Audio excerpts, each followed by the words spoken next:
Quiz যদি আমি অনলাইনে নেই, তাহলে সবকিছুই কিন্তু ওখানে যদি আপ টু ডেট না থাকো, তাহলে তোমাদের পক্ষে নিজেকে অ্যাসেস করা বা এক্সামগুলোতে বসাটা একটু মনে হয় চ্যালেঞ্জিং হয়ে যাবে। যেহেতু আমি সমস্ত মেটেরিয়ালস এবং ডিটেলস সবকিছু বিএলসি তে দিচ্ছি, তা আমার এক্সপেকটেশন থাকবে যে তোমরা ওটা আপ টু ডেট থাকবে, কারণ এখন তোমরা একটু টাইম পাচ্ছ হাতে কিছুটা, এটাকে ইউটিলাইজ করে নাও।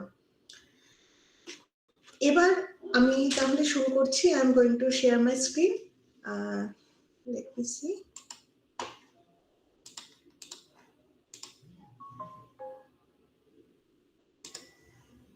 আচ্ছা, আমার স্ক্রিন দেখা যাচ্ছে? জি ম্যাম। না, মাঝে মাঝে আমি হয়তো কিছু প্রশ্ন করব তোমাদেরকে, যে বুঝতে পারছো কিনা, বা এটা বলো কি হবে, তখন একটু টুকটাক উত্তর দিতে হবে, নইলে আমি ওই ইন্টারঅ্যাক্টিভ না হলে আমি ঠিক ক্লাস নিয়ে ভালো লাগে না, এটা আমার সমস্যা। এবার হচ্ছে টাইম ডোমেন রেসপন্স বা time domain specifications, time domain analysis, এটা কি, ঘটনাটা কি? ঘটনাটা হচ্ছে যে আমরা যখন কোনো একটা সিস্টেমের অ্যাক্টিভিটি নিয়ে দেখি যে সিস্টেমটা ঠিকমতো কাজ করছে কিনা, বা আমরা একটা সময়সীমা মনে মনে ভেবে নেই, বা সিস্টেমে বলে দেওয়া থাকে যে এত মিলি সেকেন্ডের মধ্যে আমি আউটপুট এটা পাবো, কিন্তু তার মধ্যে যদি সেটা না পাই, তখন আমরা ভাবনাটা শুরু করি যে আমরা কি আদৌ পাবো, আদৌ কি হবে। একটা উদাহরণ দিচ্ছি বোঝার সুবিধের জন্য। মনে করো আমি এসআরসি ফিডব্যাক দিচ্ছি যে এসআরসি কেমন পড়ায়। এই যে এই ফিডব্যাকটা দেওয়ার জন্য তোমরা বেসিক্যালি আমাকে 4 মাস অবজার্ভ করছো, একটা সময়, এবং প্রত্যেকটা ক্ষেত্রে তোমরা দেখছো আচ্ছা এসআরসি কি টাইমলি ক্লাসে আসে, আচ্ছা এসআরসি কি আমাদেরকে মেটেরিয়ালস প্রোভাইড করে, আচ্ছা এসআরসি কি আমাদেরকে আমাদের কোয়ারি গুলোর উত্তর দেন। তা আমাদের অনেকগুলো পয়েন্ট আছে, এই পয়েন্টগুলো কিন্তু একটা সময় সীমা ধরে দেখতে দেখতে আমরা প্রপারলি বুঝতে পারি যে কোনটায় আমরা কি উত্তর দেব। তার মানে কোনো সিস্টেমের সম্বন্ধে ওই সিস্টেমটাকে যদি একটু মডিফাই করতে হয়, বা ওই সিস্টেমটা খুব ভালো সেটা বুঝতে হয়, সেটা বোঝার জন্য আমাদের একটা টাইম পিরিয়ড দরকার। যখন আমরা সেই টাইম পিরিয়ড পরে সিস্টেমটা সম্বন্ধে একটা আমরা ওপিনিয়ন বা আমাদের ফিডব্যাক সামনে রাখি, সেটাই হচ্ছে টাইম ডোমেন অ্যানালিসিস। যখন এটা কন্ট্রোল সিস্টেমস এর ভাষায় বলা হয়, তখন সেটা বলা হয় টাইম ডোমেন অ্যানালিসিস। যেমন মনে করো একটা পেশেন্টকে, মনে করো আমার একটু জ্বর এসেছে, আমি নাপা খেলাম, নাপা খাওয়ার সাথে সাথে 1 মিলি সেকেন্ডে কি আমার কাছে আমার জ্বর কমে যাবে? না, I'll have to wait for some time. আমি সেই মুহূর্তটা, সেই সময়টা আমাকে দিতেই হবে চেক করার জন্য যে নাপাটা আমার কাজ হচ্ছে কিনা বডিতে। তার মানে এটা হচ্ছে আমার অবজার্ভিং টাইম। এই টাইমটা পরে আমি সময়সীমা পরে আমি বলতে পারবো যে হ্যাঁ আমার ওষুধটা ইনপুটটা সিস্টেমে কাজ করলো। তা এইভাবে যখন আমরা কোনো একটা সিস্টেমের বিহেভিয়ারকে অ্যানালাইজ করি সময় সাপেক্ষে, সেটাকে বলা হয় টাইম ডোমেন অ্যানালিসিস। তো প্রথমে বোঝার সুবিধের জন্য আমরা একেবারে সহজ একটা যে সিস্টেম, ফার্স্ট অর্ডার সিস্টেম, সেটাকে কনসিডার করলাম। দেখো কে বাই এস প্লাস এ। এবার এটা যে ফার্স্ট অর্ডার, তোমরা কি কেউ বলতে পারবে যে কেন এটা ফার্স্ট অর্ডার? এসআরসি বলেছে তাই এই সিস্টেমটা ফার্স্ট অর্ডার কেন হতে যাবে? এস এর ম্যাক্সিমাম পাওয়ার 1। এক্স্যাক্টলি, ডিনোমিনেটরে এস এর যে ম্যাক্সিমাম পাওয়ার সেটা 1, তার মানে এটা ফার্স্ট অর্ডার সিস্টেম, যেখানে কে হচ্ছে আমার সিস্টেম গেইন, এ হচ্ছে আমার একটা কনস্ট্যান্ট, এখান থেকে আমি পোলের লোকেশনটা পাবো যেটা হচ্ছে S is equal to minus A. তো এবার আমি এর ইউনিট স্টেপ রেসপন্স আমি কয়েকটা স্ট্যান্ডার্ড টেস্ট সিগন্যাল দিয়ে চেক করব যে সিস্টেমটার বিহেভিয়ার কেমন হয়। দেখো, স্ট্যান্ডার্ড টেস্ট সিগন্যাল, আমরা এখানে ইউনিট স্টেপ রেসপন্স বের করতে চেয়েছি। তার মানে রেসপন্স মানে আউটপুট। ইউনিট স্টেপ ইনপুট দিলে সিস্টেম থেকে যে রেসপন্স পাবো তাকে আমরা বলছি unit step response. Unit step input দিলে আমি সিস্টেম থেকে যে আউটপুট পাবো তাকে বলছি ইউনিট স্টেপ রেসপন্স। তার মানে আমি এটা বলতে পারি ইউনিট স্টেপ রেসপন্স কথাটার মধ্য দিয়ে আমি বলেও দিচ্ছি যে কোন ধরনের ইনপুট আমি সিস্টেমটাতে দেব। আমি যদি বলি আমি ইউনিট ইম্পালস রেসপন্স বের করতে চাই, তার মানে আমি ইউনিট ইম্পালস সিগন্যাল সিস্টেমে দেব, তার ফলে যে আউটপুট পাবো তাকে আমরা বলছি ইউনিট ইম্পালস রেসপন্স। মানে কথাটার মধ্যেই বলে দেওয়া আছে ইনপুটটা কোন প্যাটার্নের হবে। এবার যদি আমি এখানে ইউনিট স্টেপ ইনপুট দেই, তা ইনপুট দেওয়ার পর আমি রেসপন্সটা পাবো। এবার আমরা আগে ট্রান্সফার ফাংশন থেকে কি জেনেছিলাম? এটা বেসিক্যালি ল্যাপ্লাস ডোমেনের আউটপুট বাই ল্যাপ্লাস ডোমেনে ইনপুট। ল্যাপ্লাস ডোমেনের আউটপুট বাই ল্যাপ্লাস ডোমেনে ইনপুট। তা ল্যাপ্লাস ডোমেনের ইনপুট আমরা জানি কি টাইপের ইনপুট দিচ্ছি। আমরা আউটপুটটাকে বের করতে চাই, মানে সি অফ এস আমার অজানা, আমার আর অফ এস হচ্ছে জানা, সিস্টেমটা জানা। তাহলে সিস্টেম আর ইনপুট যদি জানা থাকে তাদেরকে আমি যদি ক্রস মাল্টিপ্লিকেশন বা বজ্র গুণন করে দেই, will get the output in Laplace domain, তাই না?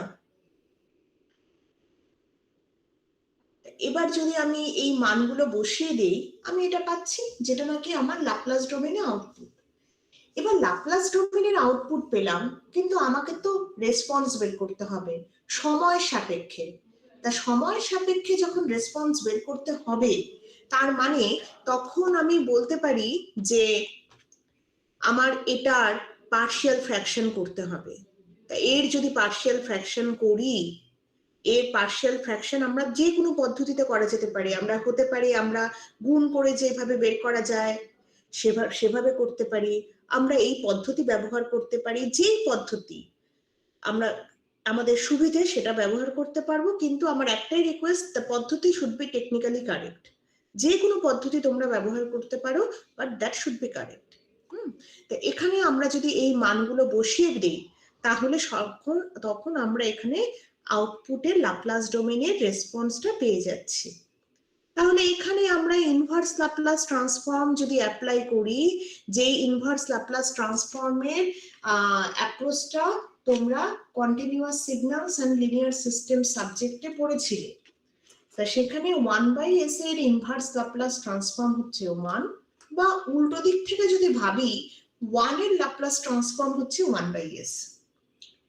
তা একই রকম ভাবে e⁻−8 এর Laplace transform 1/s plus a, তার মানে এইটার ইনভার্স ল্যাপ্লাস ট্রান্সফর্ম এটা। এইবার যদি আমি ইনপুট আর আউটপুটকে পাশাপাশি আঁকার চেষ্টা করি, ইনপুট তো আমার ইউনিট স্টেপ ফাংশন, তা আমি ইউনিট স্টেপ সিগন্যাল এঁকে দিলাম। আউটপুটটা কি? এরকম। এরকম কেন? তার কারণ আমার দেখো t=0 মোমেন্টে, যখন t=0, তার মানে e⁻0 মানে 1, 1 - 1 0। এবার যখনই আমার t এর মান ধীরে ধীরে বাড়তে থাকবে, তার মানে আমার এখানে এই সেকেন্ড টার্মটা ধীরে ধীরে কমতে থাকবে। এই সেকেন্ড টার্মটা কমে আসা মানে হচ্ছে বেসিক্যালি ওভারঅল পার্টটা ধীরে ধীরে বাড়তে থাকবে। সেই কারণে এই যে ডিলেটা হলো, এটা হচ্ছে এক্সপোনেনশিয়াল টার্মটার জন্য হয়েছে। এবং কতটা ডিলে হবে সেটা বেসিক্যালি ডিপেন্ড করবে এর মানের উপর। এর মান যত বেশি হবে তত সেইভাবে রেসপন্ড করবে। তার মানে এর মানের উপর বলতে পারি যে সিস্টেমটা কতটা ফাস্টার, কতটা স্লোয়ার। আচ্ছা, এইবার দেখো আমরা লিনিয়ার সিস্টেমের একটা প্রপার্টি বা বৈশিষ্ট্য আমরা কন্টিনিউয়াস সিগন্যালস অ্যান্ড লিনিয়ার সিস্টেমসে পড়েছিলাম। কি বৈশিষ্ট্য? যে লিনিয়ার সিস্টেমসে নাকি আউটপুট সিগন্যালটা ইনপুটের প্যাটার্নকে ফলো করে। লিনিয়ার সিস্টেমে আউটপুট সিগন্যালের প্যাটার্নটা ইনপুট সিগন্যালের প্যাটার্নকে ফলো করে। তা আমি তো এখানে দেখতে পাচ্ছি ইনপুট আমার স্টেপ সিগন্যাল, আউটপুট আমার তো স্টেপ এখনো নয়, কিন্তু এখানে একটা ডিলে আছে। তাহলে কি বলতে পারবো এটা লিনিয়ার সিস্টেম? বা বলতে পারবো আউটপুটটা ইনপুটকে ফলো করছে? তোমাদের কি মনে হয়? ঠিক হোক ভুল হোক, যা মনে হয় তোমরা শেয়ার করতে পারো। একটা সার্টেন টাইম পর ফলো করছে। এক্স্যাক্টলি, একটা সার্টেন টাইম পরও ফলো করছে, এবং এই ডিলেটা হচ্ছে ন্যাচারালি এটা হবেই। আমরা যখনই ভাবি যে কোনো কিছু ইনস্ট্যান্টলি হবে, আসলে মিলি সেকেন্ডের একটা গ্যাপ থাকে, ইনস্ট্যান্টলি কিছুই হয় না। তার মানে যখন একটা নির্দিষ্ট সময়, যেই সময়টা পার হলে, যেটাকে আমরা বলি ট্রানজিয়েন্ট টাইম, ট্রানজিয়েন্ট পার্ট, এই ট্রানজিয়েন্ট পার্টটাকে সুইচ অন অফ, ডিস্টারবেন্স, এই সময়টা পার হলে যখন দেখা যাবে ও কিন্তু ইনপুটের মতোই স্থিরভাবে একটা ভ্যালুতে ফিক্সড হয়ে গেছে, তার মানে আমার এটা ইনপুটকে ফলো করছে। তাই এটা লিনিয়ার সিস্টেম। একই রকম ভাবে আমি যদি বলি যে হ্যাঁ আমার এবার ইউনিট র্যাম্প রেসপন্স লাগবে, ইউনিট র্যাম্প রেসপন্স মানে রেসপন্স চাই যখন আমি ইউনিট র্যাম্প ইনপুট দেব। ইউনিট র্যাম্প ইনপুট একই সিস্টেমে দিচ্ছি ফার্স্ট অর্ডারে to check what would be our ramp response.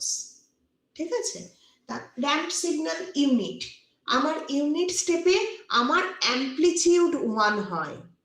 Unit র্যাম্পে কিসের মান 1 হয়? কারণ কিছু তোর মান 1, কোনো একটা ভ্যারিয়েবলের মান তো 1, নইলে তো ইউনিট কথাটা আসতো না।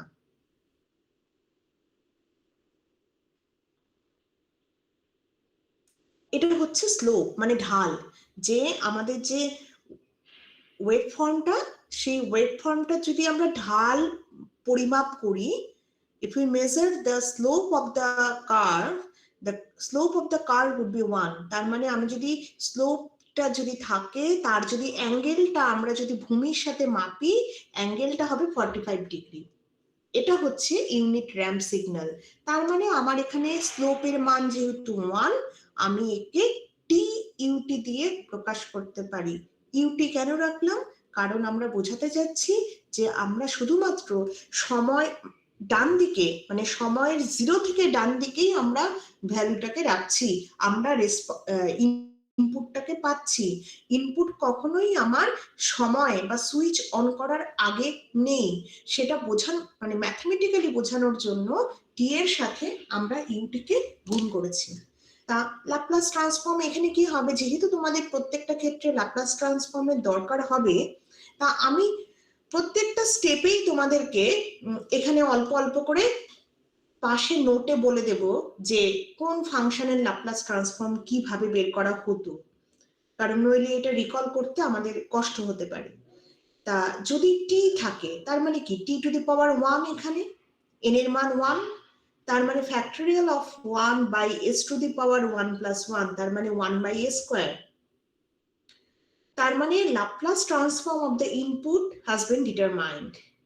এবার যদি আমি এই আর অফ এস কে যদি সিস্টেমের সাথে গুণ করে দেই, তাহলে আমি আউটপুট ল্যাপ্লাস ডোমেনে পেয়ে যাব। আউটপুট আমার তো ল্যাপ্লাস ডোমেনে পেলে হবে না, আমার তো ফাইনালি টাইম ডোমেনে পেতে হবে। টাইম ডোমেনে যদি পেতে হয়, তাহলে এই পার্শিয়াল ফ্র্যাকশন করতে হবে। তোমরা যে কোনো পদ্ধতিতে পার্শিয়াল ফ্র্যাকশন করতে পারো, আমি আগেও যেরকম বলেছি, আমি এই পদ্ধতিটা ফলো করেছি, আমার এটা ইজিয়ার মনে হয়েছে তাই, কিন্তু দুটোই ইজিয়ার। তা এখানে যেটা নিয়ম হচ্ছে, আমার যেটা হাইয়েস্ট পাওয়ার সেখান থেকে শুরু করতে হবে। তা মানে এস এবং এস প্লাসে এই দুটো হচ্ছে আমার ফ্যাক্টর। তা আমি চাইলে এস প্লাস এ থেকেও শুরু করতে পারতাম, কিন্তু এস এর জন্য যখন আমি শুরু করব, সেটা আমাকে এস স্কয়ার থেকে শুরু করতে হবে।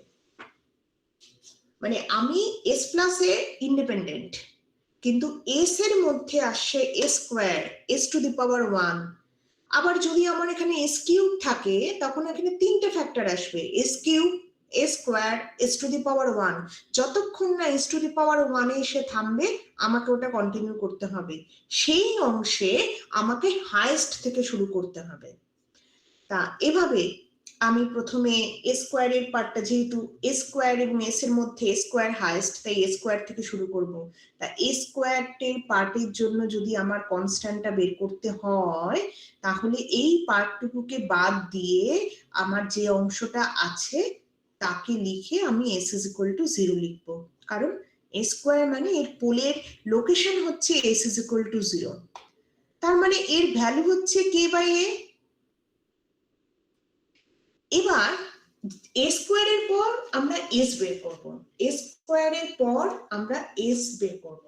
তার মানে আমাদের এখানে ঘটনাটা কি হবে যে আমাদের এ স্কোয়ারের থেকে এস এখানে একটা পাওয়ার কমলো, এ স্কোয়ারের থেকে এস এখানে আমার একটা পাওয়ার কমলো, একটা পাওয়ার কমলো। তার মানে কি? তার মানে আমি যদি ডেরিভেটিভ করি, একটা ডেরিভেটিভ করলে পাওয়ার একটা কমবে,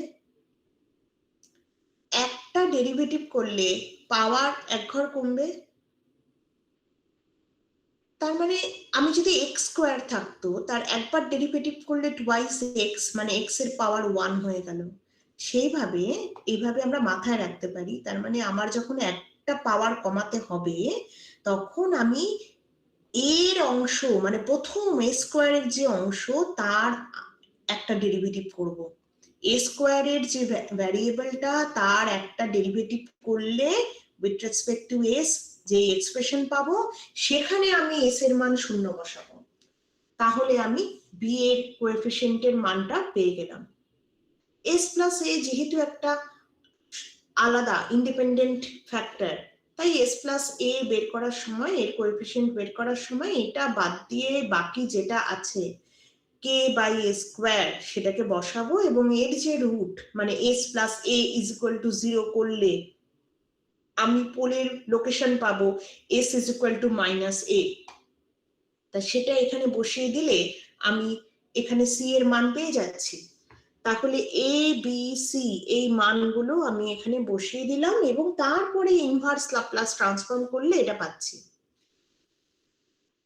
এবার ঘটনা হচ্ছে আমি আগের বারের মতোই যদি ইনপুট এবং আউটপুটকে একসাথে আঁকতে চাই, ইনপুট হচ্ছে আমার এখানে টি, আউটপুটও তো আমার ইনপুটকে ফলো করার কথা, কিন্তু সমস্যা হচ্ছে এখানে একটা আমার এক্সপোনেনশিয়াল টার্ম আছে, যেই এক্সপোনেনশিয়াল টার্মের এফেক্ট এই অংশটাতে এসেছে, ট্রানজিয়েন্ট পার্টে এটা বেশি আসে, ই টু দি পাওয়ার এক্সপোনেনশিয়াল এর এফেক্ট গুলো। তা ট্রানজিয়েন্ট পার্টে এটা এসেছে এবং তারপরে দেখা যাচ্ছে কিন্তু ধীরে ধীরে র্যাম্পের প্যাটার্ন নিয়ে নিয়েছে, কারণ এখানে তো র্যাম্প পার্ট আছে। কিন্তু এর জন্য এই সেকেন্ড টার্মের জন্য একটু বিয়োগ হয়ে গেছে, নিচের দিকে নেমে গেছে, আর এর জন্য একটু ডিলেড হয়ে গেছে।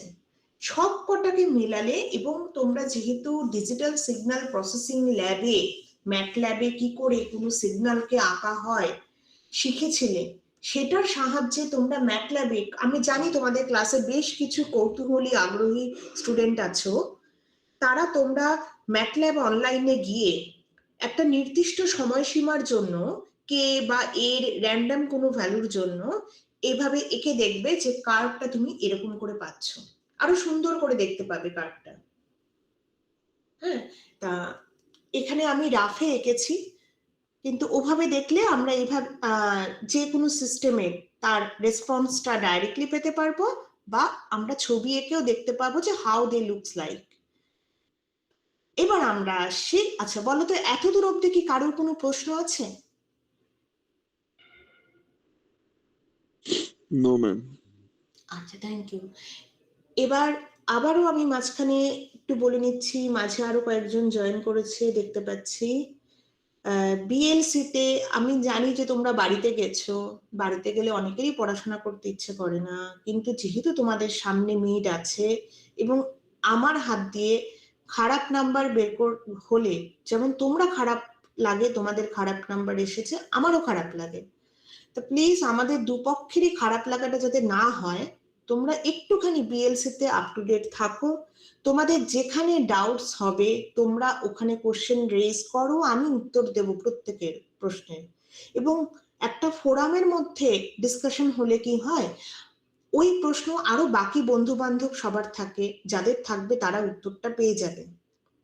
তা আমরা এইটাকে একটু ব্যবহার করতে পারলে আমাদের মনে হয় আমার তোমাদেরকে পড়ানোটা সার্থকতা পাবে। Otherwise, if you don't question me or give your query, how can I explain that where is your queries and what should be the answer, what are the things working on and like that. আমি তো চাচ্ছি তোমাদেরকে বলতে, তা তোমরা তোমাদের queries গুলো পড়াশোনা যদি একটুখানি তোমরা কন্টিনিউ করো, তাহলে যারা করে তাদেরকে অ্যাড্রেস করে বলছি না, যারা একটু দূরে দূরে আছো একটুখানি শুরু করো। শুরু করলে কোয়ারি রেজ হবে, তোমরা কোয়ারি রেজ করলে ইভেন যারা অলরেডি পড়াশোনায় আছো তারা শুরু করো কোশ্চেন করা। তোমাদের কোশ্চেন করাতে বাকিরা একটু মোটিভেশন পাবে বা ওদেরও কিছু হেল্প হয়ে যাবে। আমি অলরেডি কিছু কোশ্চেন করেছি, কিন্তু তোমাদের কোশ্চেনটাও আমি জানলে আমার ভালো লাগবে, so that I can give your answer. তো এবার আমি চলে যাচ্ছি ইম্পালস রেসপন্সে। ইম্পালসটা তো একেবারে ঘটনাটা খুবই সহজ, মানে আমি জাস্ট ইনপুট দেব এবং উইথড্র করে নেব। ইম্পালস সিগন্যাল মানে আমি ইনপুট দেব এবং উইথড্র করে নেব। তা ইম্পালসকে আমি এইভাবে লিখি, ইম্পালস সিগন্যালের আমরা যখন ল্যাপ্লাস ট্রান্সফর্ম করব দেখা যায় তার মান হয় 1। তার মানে আউটপুট ইন ল্যাপ্লাস ডোমেইন কি হয়, আমি সিস্টেমের ট্রান্সফার ফাংশনের সাথে ল্যাপ্লাস ডোমেইনে ওটাকে গুণ করে দেব। তাহলে যেহেতু 1, তা গুণ করলে তো আমি ওটাই পাবো। তাহলে এর ইনভার্স ল্যাপ্লাস ট্রান্সফর্ম করলে আমি ল্যাপ্লাস ট্রান্সফার ফাংশন আমি আউটপুট ইন টাইম ডোমেইন পেয়ে যাব। আউটপুট ইন টাইম ডোমেইন কি হবে, K E to the power minus A T, K E to the power minus A T. একে যদি আঁকি এরকম হবে। ঠিক একই রকম ভাবে সজীব কে জানি উত্তর দিয়েছিল, সালমান পলক উত্তর দিয়েছিল একটু আগে মনে হচ্ছে, যে একটু পরে ডিলেড হবে, মানে ও ফলো করবে ইনপুটকে কিন্তু ডিলেড বাই সাম টাইম। হ্যাঁ, তার মানে কি দেখো, আমি তো ইম্পালস সিগনালে আমি জাস্ট ইনপুট দিয়েই উইথড্র করে নিয়েছি, তারপরে কিন্তু আর কোনো রেসপন্স নেই। কিন্তু ওই যে আমি জিরো মোমেন্টে ইনপুট স্টার্ট করার সময় যে এনার্জিটা ট্রান্সফার করলাম সিস্টেমে, সেই এনার্জিটা তো আগে খরচ করে ফেলতে হবে, সিস্টেমের মধ্যে তো এনার্জি স্টোর থাকতে পারবে না। সেটা খরচ হতে যেটুকু সময় লাগে সেটা অবশ্যই আমার এই এ মান এবং কে এর মানের উপর ডিপেন্ড করছে। যত তাড়াতাড়ি খরচ হবে তত তাড়াতাড়ি ও ইনপুটের প্যাটার্ন, দেখো এখানে ইনপুটে কোনো সিগন্যাল নেই এবং ওরও একটা সময়ের পর ওরও এখানে কোনো সিগন্যাল থাকবে না, মানে আউটপুট আমার ইনপুটকেই ফলো করছে। তো এইভাবে আমরা রেসপন্স গুলো পেতে পারবো। আর একটা পড়ে আছে এখানে, সেটা হচ্ছে আমার unit parabolic, the same thing. তা আমার ইউনিট ইম্পালসে হচ্ছে এই যে আমি যে কার্ভটা আঁকি ইউনিট ইম্পালসকে বোঝানোর জন্য, এটাকে যদি আমি জুম করি বা ম্যাগনিফাইং গ্লাস দিয়ে দেখি, দেখা যাবে যে সরু স্ট্রিপটা আছে ওটাকে যদি একটা রেক্ট্যাঙ্গুলারের শেপের সাথে তুলনা করি, দেখা যাবে এর উইডথটা খুবই ছোট। তা যেহেতু খুবই ছোট এবং এর এরিয়া 1, তার মানে এর হাইট টেন্ডিং টু ইনফিনিটি হবে। হ্যাঁ, তা সেই কারণে এটাকে অ্যারো দিয়ে প্রকাশ করা হয়। তার মানে ইউনিট ইম্পালস সিগন্যালের এরিয়া, ওই স্ট্রিপের এরিয়া হচ্ছে 1, ইউনিট স্ট্রিপ সিগন্যালের হাইট অ্যামপ্লিটিউড 1, ইউনিট র্যাম্প সিগন্যালে rate of change of amplitude মানে স্লোপ 1, ইউনিট প্যারাবোলিকে rate of change of slope মানে স্লোপেরও ডেরিভেটিভ হচ্ছে 1, তার মানে বলতে পারি অ্যামপ্লিটিউডের আমার ডাবল ডেরিভেটিভ। এই যদি আমার সিগন্যালটা থাকে, কারণ কেন আমি এতগুলো কথা বললাম, তার কারণ তোমরা আমাকে যদি প্রশ্ন করতে যে ম্যাম এখানে টি স্কোয়ার বাই 2 কেন লিখবো, আমি তো টি স্কোয়ার লিখলেও ওটা প্যারাবোলিক শেপই হয়। হ্যাঁ, একদম ঠিক কথা, কিন্তু সেটা ইউনিট প্যারাবোলিক হবে না। কেন? তা আমরা যদি এর একবার ডেরিভেটিভ করি পাচ্ছি 2t/2, 2 কেটে যাবে, টি পড়ে থাকবে, তার আবার ডেরিভেটিভ করব হবে 1, তার মানে ইউনিট প্যারাবোলিক। কিন্তু যদি এটা আমার শুধু টি স্কোয়ার থাকতো তাহলে কিন্তু আমার প্রথমবার ডেরিভেটিভ করলে 2t পেতাম, পরের বার ডেরিভেটিভ করলে শুধু আমি কি পেতাম 2, তার মানে 1 পেতাম না। তার মানে প্যারাবোলিক সিগন্যাল তো হতো, তাতে কোনো অসুবিধে নেই, কিন্তু সেটা ইউনিট প্যারাবোলিক হতো না। তো ইউনিট প্যারাবোলিক সিগন্যালটাকে আমি তাই t²/2 দিয়ে আমরা প্রকাশ করছি।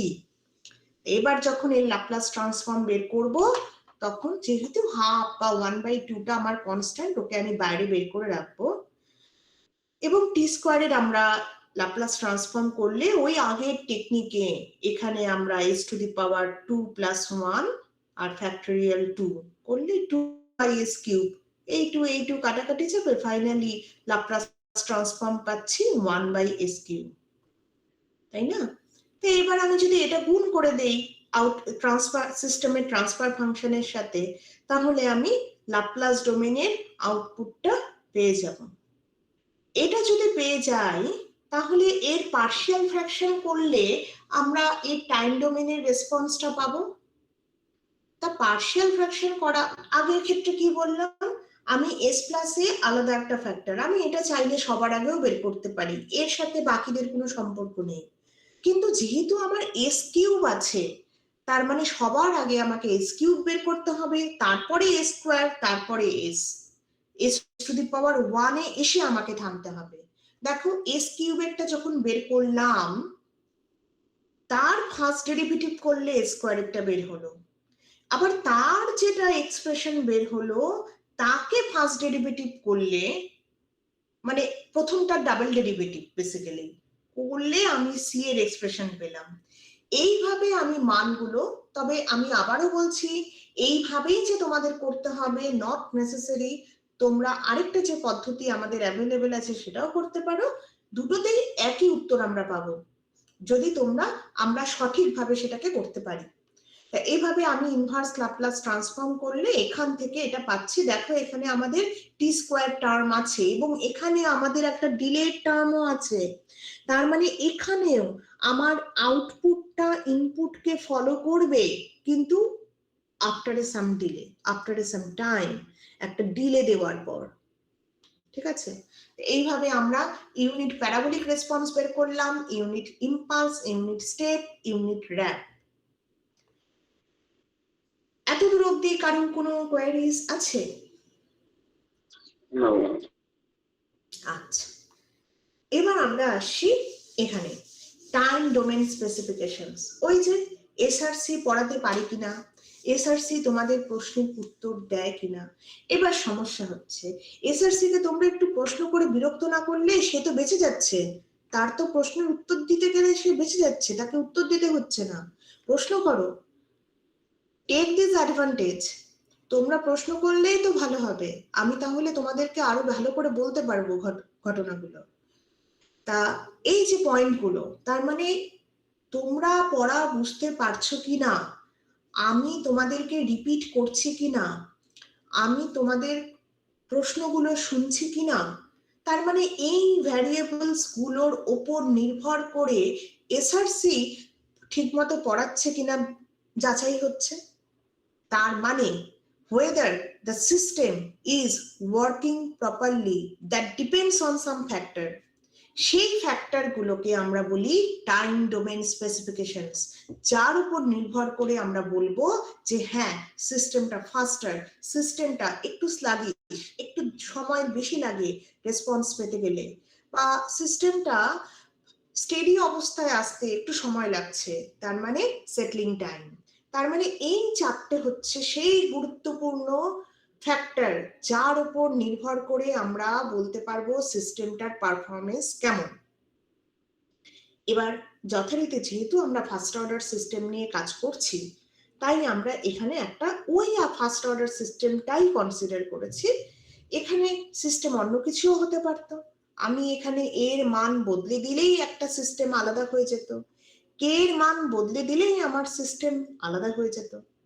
এখানে আমার টাইম কনস্ট্যান্ট, টাইম কনস্ট্যান্ট এটা তো আমরা বারবার প্রচুর সময় পড়েছি। দেখো এখানে আমি একটা ফার্স্ট অর্ডার, এখানে আরো একটা কথা আমার বলতে হবে যে টাইম ডোমেন স্পেসিফিকেশনস পেতে গেলে সেটা যে কোনো অর্ডারের সিস্টেমেরই হোক, আমার কিন্তু শুধুমাত্র ইউনিট স্টেপ রেসপন্সই লাগবে। সেখানে unit ramp, unit impulse, unit parabolic কাজে লাগবে না। টাইম ডোমেন স্পেসিফিকেশনস বের করতে গেলে আমার ইউনিট স্টেপ রেসপন্সই লাগবে। তা আমি একটা ফার্স্ট অর্ডার সিস্টেমের unit step response, typical unit step রেসপন্সকে এঁকেছি এবং একটা নির্দিষ্ট সময় পর স্টেডি স্টেট ভ্যালুতে চলে আসবে, আর নড়াচড়া করবে না। এবার টাইম কনস্ট্যান্ট এটা তো তোমরা বহুবার পড়েছো, বহু জায়গায় পড়েছো, বিভিন্ন ভাবে বিভিন্ন রূপে তোমাদের সামনে এসে হাজির হয়েছে। তা এই টাইম কনস্ট্যান্টটা কেউ একটু যদি, আচ্ছা থাক এত কষ্ট দিলাম না, টাইম কনস্ট্যান্টটা হচ্ছে বেসিক্যালি এই যে ফাইনাল ভ্যালুটা, এই 100% ভ্যালুটা, এই ফাইনাল ভ্যালুটায় পৌঁছতে গেলে 63.2% অফ দ্য ফাইনাল ভ্যালু পৌঁছতে কতটা সময় লাগে। সিম্পল, মানে আমি তোমাদের কাছে যদি একটা ওয়েভ ফর্ম দিয়ে দেই এবং যদি বলি সেই সিস্টেমটার টাইম কনস্ট্যান্ট বের করো, তার মানে জাস্ট দেখবে এখানে 63.2% পৌঁছতে কতটা সময় লাগে, সেটাই টাইম কনস্ট্যান্ট। এটা অনেক সময় আমরা সিস্টেমের প্যারামিটার দিয়েও হিসেব করতে পারি, যেমন L/R, RL সার্কিটে 1/RC, আরসি মানে 1/RC কি শুধু আরসি, এইভাবে আমি বিভিন্ন ভাবে RL circuit, RC circuit, RLC সার্কিটের টাইম কনস্ট্যান্ট বের করতে পারি ইন টার্মস অফ প্যারামিটারস। আবার একই রকম ভাবে আমরা যদি সেই সার্কিটগুলো ইউনিট স্টেপ রেসপন্স আমাদের কাছে জানা থাকে, প্যারামিটার জানা না থাকে, তাহলে সরাসরি আমরা এখান থেকেও বের করতে পারবো যে 63.2% পৌঁছতে কতটা সময় লাগে, সেটাই আমার টাইম কনস্ট্যান্ট। তো দুভাবেই এটা ক্যালকুলেট করা যায়। তবে এই ঘটনাটা কিন্তু অনেক জায়গায় দেখবে যে 1/রিয়েল লোকেশন অফ পোল -1/রিয়েল, কিন্তু এটা কিন্তু একটা নির্দিষ্ট কন্ডিশনের জন্য। যখন তোমার সিস্টেমের গেইন এই কেটার মান 1 হবে, তখনই কেবলমাত্র আমরা এই কথাটা বলতে পারি, আদারওয়াইজ নট। আদারওয়াইজ এই কথাটা একটা নির্দিষ্ট শর্ত সাপেক্ষে, একটা নির্দিষ্ট কেসে এইটা হলো আমার ডেফিনেশন, কিন্তু not for every other cases. কিন্তু এই 63.2%টা is valid for all possible cases in first order systems. ওকে, কে মানটা হচ্ছে সিস্টেমের গেইন। হ্যাঁ, এবার দেখো আমি যদি সিস্টেমের গেইন এটা যদি আমার 1 হয়, তাহলে আমার এই কন্ডিশনটা অ্যাপ্লাইড হবে। যেমন টাইম কনস্ট্যান্ট আরো একভাবে বের করা যায়, এখানে আমার স্লোপটা দেখতে হবে, এখানে স্লোপটা দিয়েও আমার টাইম কনস্ট্যান্ট বের করা যায়, এটাও তোমাদের মনে হয় একটা সময় পড়ানো হয়েছিল। এখানে স্লোপ বের করতে গেলে আমি দেখতে পাবো যে ফাইনালি আমার কাছে এই -1/a, -1/-a, ফাইনালি আমার 1/a আসবে। তা বিভিন্ন ভাবে তিনটে পদ্ধতিতে বের করা যায়, প্যারামিটার দিয়ে, 63.2% দিয়ে, অথবা এই ওয়েভ ফর্মের স্লোপস দিয়ে, বিভিন্ন ভাবে বের করা যায়, যেখান থেকে আসলে 63.2% কথাটা এসেছে। হ্যাঁ, তা এই ফর্মুলাটা শুধুমাত্র যখন তোমার গেইন কে এর মানটা 1 তখনই অ্যাপ্লিকেবল, আদারওয়াইজ নট।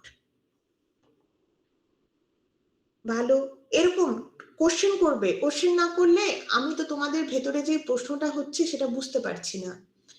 এবার আমি ইউনিট স্টেপ রেসপন্স অলরেডি একটু আগে এঁকেছি, তৈরি করেছি, কিন্তু তবুও এখানে এটার কমপ্লিটনেসের জন্য আমি আবার এটা এখানে লিখলাম। এবার আরেকটা ফ্যাক্টর যেটা হচ্ছে rise time. What about rise time? Rise time হচ্ছে বেসিক্যালি এই যে ফাইনাল, এই যে আমি যদি ছবিটা দেখি, এই যে ফাইনাল ভ্যালুর 10% থেকে ফাইনাল ভ্যালু 90% পৌঁছতে যে সময়টা লাগে সেই সময়কে আমরা বলি রাইজ টাইম। ফাইনাল ভ্যালু যেটা নাকি স্টেডি স্টেট ভ্যালু, মানে ট্রানজিয়েন্ট টাইম পার হয়ে যাওয়ার পর যখন ও স্টেডি হয়ে যাবে সেই সময়ের ভ্যালু 10% থেকে 90%-এ পৌঁছতে যে সময়সীমাটা সেটাকে আমরা বলি রাইজ টাইম। মানে যেই সিস্টেম যত ফাস্ট রেসপন্স করে তার রাইজ টাইমও তত কম হয়। রাইজ টাইম দিয়ে আমরা সিস্টেমের ফাস্টনেস বা কতটা স্লো সেটা যাচাই করতে পারি। তা এভাবে আমরা বের করতে পারবো। তা এখানে দেখো আমি স্টেডি স্টেট ভ্যালু, আবার আমি একটু তোমাদের সেই কন্টিনিউয়াস সিগন্যালস অ্যান্ড লিনিয়ার সিস্টেমসে ফিরে যাচ্ছি। ওখানে ল্যাপ্লাস ট্রান্সফর্মে তোমাদের একটা ফাইনাল ভ্যালু থিওরেম পড়ানো হতো। ফাইনাল ভ্যালু থিওরেম আসলে হাতি ঘোড়া কিছু নয়। It's basically to find the value of the signal when time approaches infinity. যখন অনেক সময় অতিবাহিত হয়ে যাবে তখন আমার আউটপুটের ভ্যালু কি হবে, তো লিমিট বসাবো।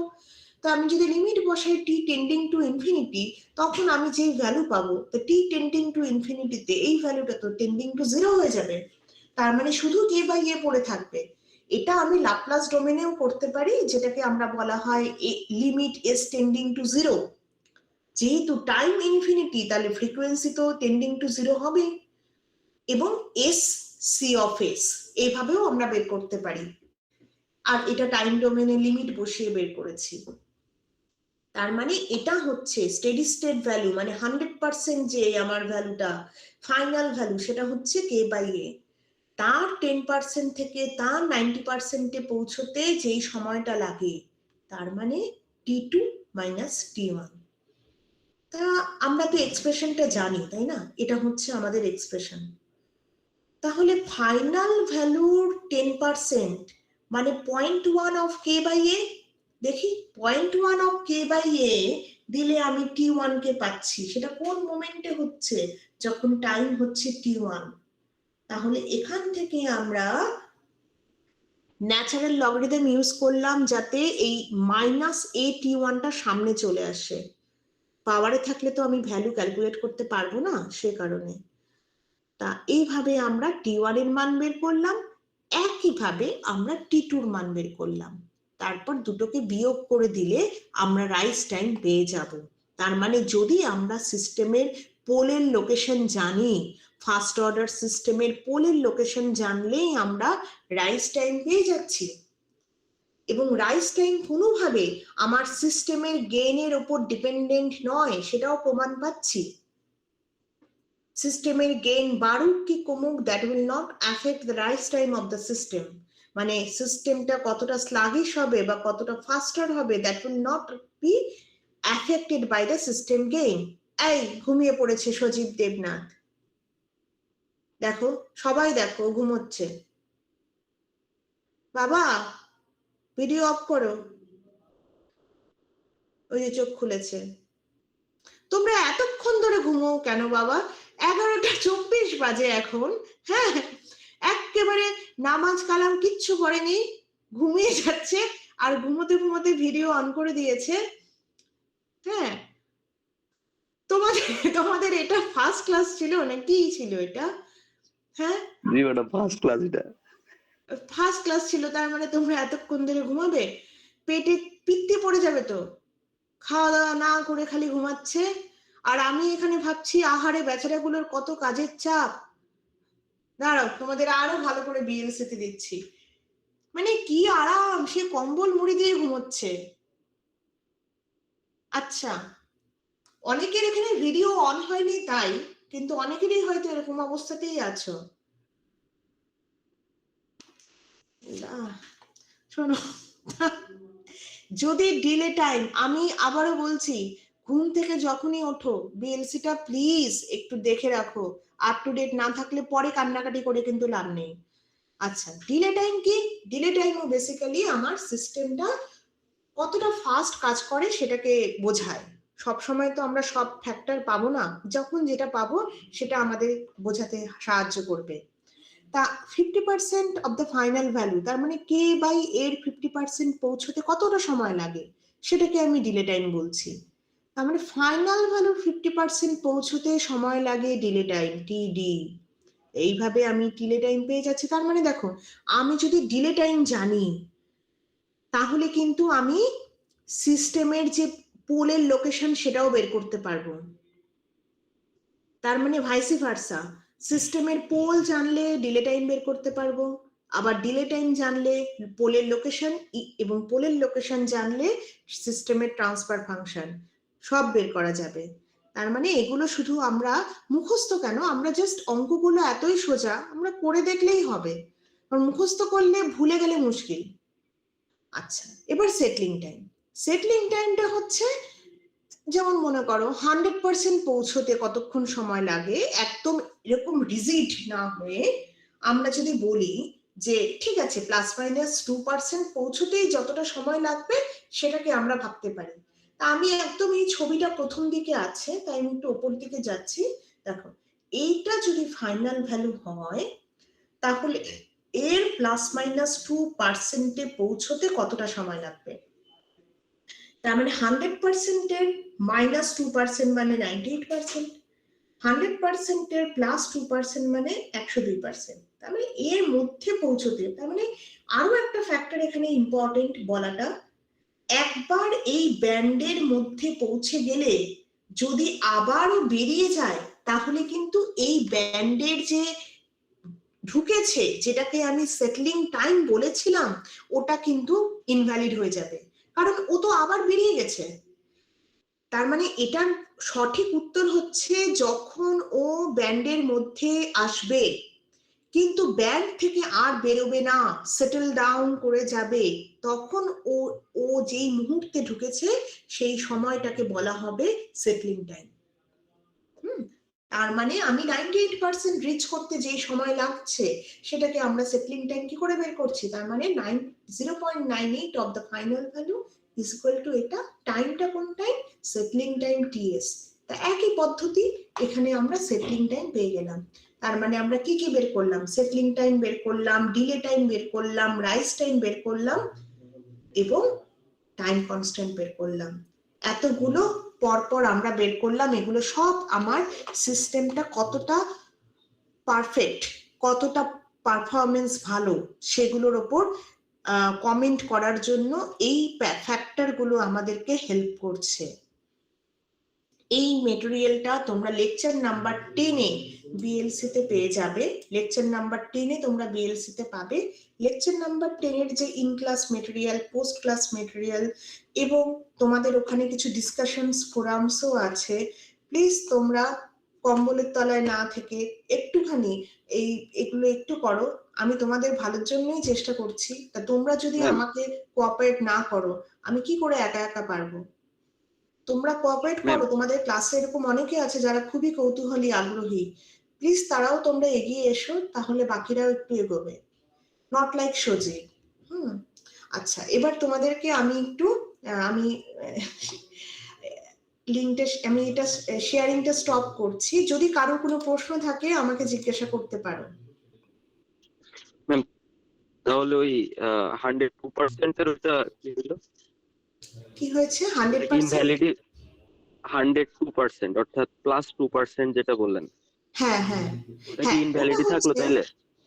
না, ওটা ইনভ্যালিড না। ঘটনা হচ্ছে, আমি আরেকবার দেখাই, যখন সরি এভরিওয়ান, যখন আমার 102%,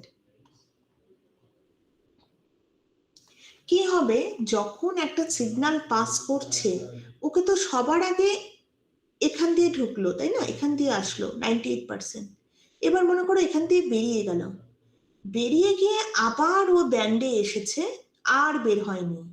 তা যখন এরকম হবে ও বেরিয়ে গিয়ে আবার ব্যান্ডে এসেছে আর ব্যান্ডের থেকে বের হলো না, সেই ক্ষেত্রে আমার 1.02%টা সেটলিং টাইম হবে। ভাবো, এখান থেকে ওয়েব ফর্মটা বেরোলো, বেরিয়ে আবার এলো আর ব্যান্ড থেকে বেরোলো না, তখন আমার settling time 1.02 of the final value হবে। কিন্তু যখন একবার ব্যান্ডের মধ্যে এসেই আর বের হচ্ছে না, তার মানে তখন 0.98 Times of the final value আমার সেটলিং টাইম। তার মানে এটা আমার ওয়েব ফর্মের কেসের উপর ডিপেন্ড করবে যে কোনটা সেটলিং টাইম। ম্যাম আমাদের ক্লাস ছিল 11:30 থেকে। হ্যাঁ শিওর সরি।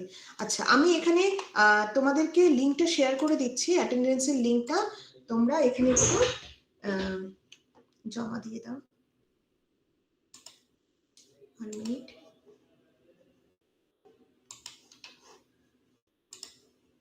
তোমরা এখানে জমা দিয়ে লিভ করতে পারো ধীরে ধীরে, কোনো অসুবিধা নেই, and you can join your next class.